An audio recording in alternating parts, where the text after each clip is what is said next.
Mayor, we need council comment on this motion? Yes.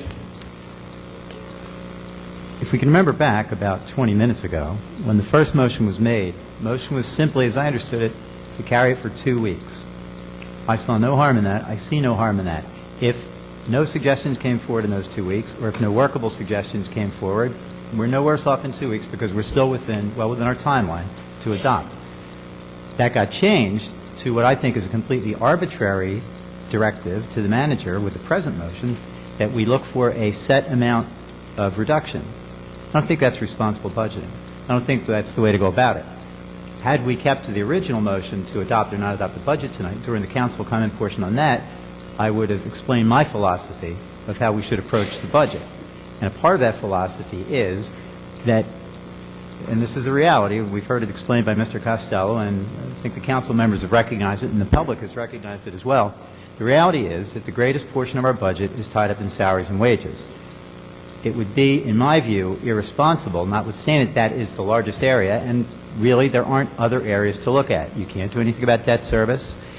If you're going to save money on your operational expenses and your purchases, well, our manager's already doing that. Since the day she got here, she has been focused on economizing and finding efficiencies in departments. I applaud that, and I want to see that continue, and I know it's going to continue. Another thing that I know the manager is going to do, but she's only 3 months into it, and unfortunately it happens now that we're at the point where we have to adopt a budget, but another thing she's going to do is something which I don't think has ever been done. In fact, I'm sure that our prior city manager never did this, which is take an objective, professional, and create an objective, professional analysis of the staffing and operations of every city department. It's not something you can do overnight. I have my own opinions and my own surmises about where departments might be economized, whether we have the right number, not enough, or too many people in different departments. But I think it would be irresponsible for me to act on the strength of what amounts to not much more than gut feeling. I want to see, and I know that our manager can produce this and will produce this, but needs time to do it, I want to see an objective analysis of what our staffing needs are. And when that happens, what we need to do is something that we've never done in this town. And that's not to blame anybody, but it's simply the reality of how it has happened in years past. We have never had a detailed, frank, honest discussion about here are the services that we have, here are the costs. If you take away this cost, then you might lose this service, or alternatively you might lose this service, or this service will be changed. We've never had that. I'm not in a position to say that there are any services that we can live without. But I'm also not in a position to say that every service we have, we absolutely have to have, or have to have it provided the way it's now provided, at the cost it's now provided. These are things, they're difficult questions, but they're structural questions, and you have to have hard information and analysis, objective analysis, to be able to make those kind of judgments. I can't sit here, and I wouldn't sit here tonight if we were voting on the budget tonight, and say we need to cut X amount of dollars, because I know that that money can come from only one place, and that's from salaries and wages. Yes, you can mathematically reach that number by laying off whatever number of people in whatever departments, and the number is a higher number than you think it is for reasons that the manager alluded to, and the fact that your least senior employees are always the ones to go. But that to me is completely irresponsible. That's not what a council person is tasked to do. When you're looking at a budget, I think, and this is the way I've approached it, and I was on that side until earlier this year, or actually December of last year. And I saw the budgets come and go, and that's where I formed my perspective and my opinion as to how this process ought to go, and I saw that it didn't always go that way. I'm looking at it from this side now. My perspective hasn't changed. I have the benefit of a little bit more information and the professional expertise of people like Mr. Costello, who can put the real numbers to it. What we have is a limited universe. There is only so much the council has the power to do in any case, and there's only so many areas where you can look to cut, and there's only so much you can get. You get to some point to the question of, are we balancing, or how do we balance the cost of services with the scope of services? And we're going to have to deal with that, because like it or not, that's where this all ends up.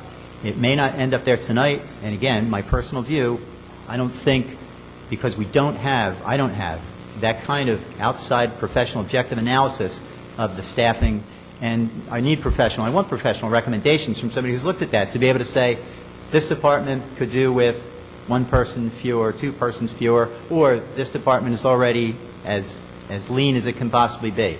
I need that in order to make informed decisions, and I'm not going to vote on any budget or any approach which doesn't take that into consideration before it takes actions that could cost people their livelihood. We have a responsibility to taxpayers. We also have a responsibility to the people who in good faith have their jobs and are doing their jobs. And if you need layoffs, and you might need layoffs, well, when the time comes, there's a process to get there, and it's going to be a hard decision, but from my perspective, before I make that vote, I want to make sure that I understand it fully and understand that there aren't other alternatives, and if I need to make that vote, I'll make that vote. But we're not there tonight, and I don't think we're going to get there. I know we're not going to get there in 2 weeks in this budget cycle. So I appreciate your indulgence in that rather lengthy Rick, can I ask diatribe. you a question? Where would we get in 2 weeks? If we take the budget that we presently have and we table it, where would we get in 2 weeks? Because if you're not willing to make hard cuts, you're not going to make significant numbers, as we've said. And you've had the budget for 90 days.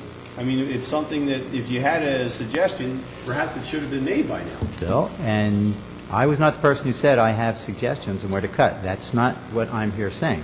What I am saying is I do not see harm. If somebody had an epiphany the day before we're voting on the budget of how we could save money, I want to hear that. And if we can do that, if we can have that discussion, and it may not go anywhere. Right. The ideas that people have at the 11th hour may have no merit. They may have tremendous merit. But I don't see a cost to us in allowing 2 weeks to hear that. And philosophically, I guess we differ. I think it's not as important in terms of our duty budgeting. Number one job is get the budget as lean as you can get it.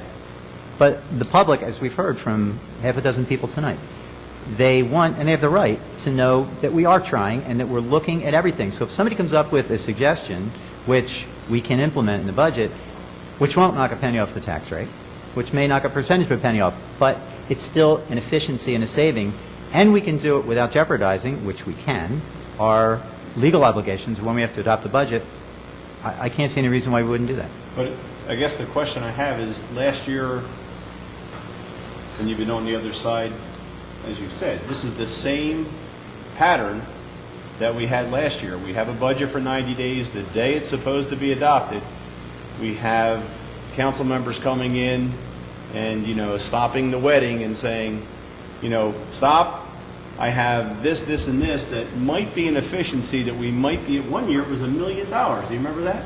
We could save $1 million if we did this thing right now. It makes for good headlines. It makes for maybe raising some expectations for people, but quite frankly, could it be done? Now, if something was going to be done about privatizing or moving forward, we should have been talking about that in January or February, not in April. I'm not sure how we get to April and we think we're going to implement something that we should have been talking about from day one. So if we're going to make cuts, let's charge the manager with trying to find a penny. You may not be able to do it. I mean, theoretically you could do it, but it's going to have fallout. Let's see what it means when we come back in 2 weeks and what a penny means.